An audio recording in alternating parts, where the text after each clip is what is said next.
Vianočný darček, Veronika je Trnávka. Stačí.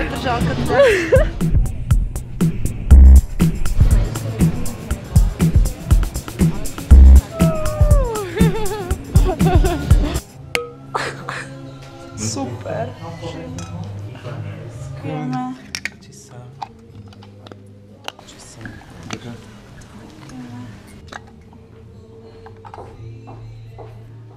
Ďakujeme, dovidenia.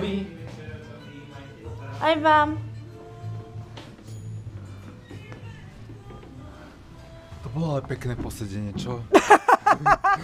Tam by som zavolala všetkých minimalistov.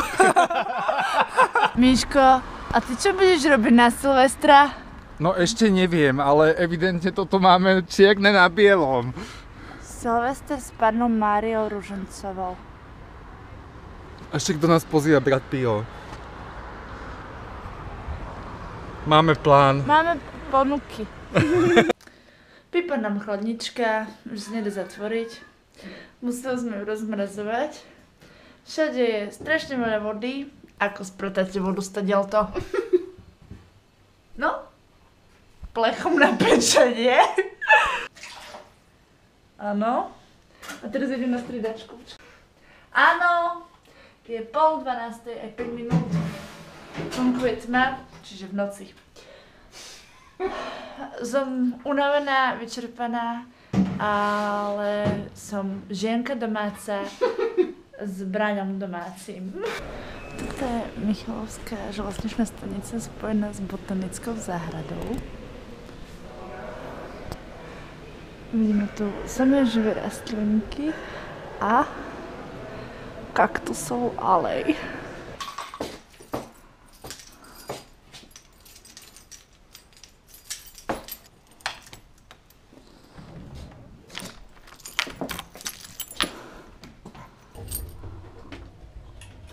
Toto zrkadlo rozširuje, takže to vypínam. Moja sestra. No. Má 2 týždne. Podľa mňa každú matku boli, keď to dieťačká. Máme práve s Veronikou Pavelkovou, mojou najlepšou kamoškou, mega plán, lebo ona vyštartovala z Bratislavy o 5:50 do Prešova a ja som vyštartovala z Michalovec o 5:50 do Bratislavy a stretneme sa v Poprade. Ale nám to nevyšlo, lebo ja nemám tu zadné okienko a chceli sme si zakývať.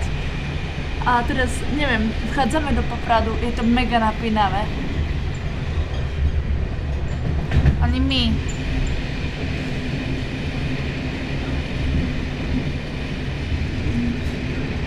Možno, že to nebol Poprad. Že možno, že to ešte nebol Poprad. Počkej, musím... Počkej, ja kamerujem. Počkej. Ide to, hej, ide druhý. Bože, vy máte čierne sklá. Ty si v bielom skle. Či v akom?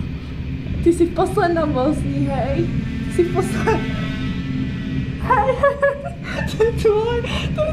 Veronika, počkej. Tu, už je posledná.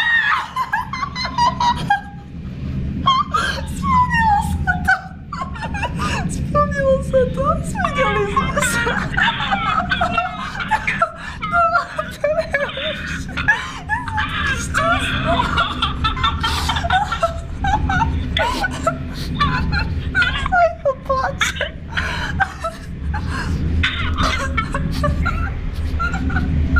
To by mali všetci robiť.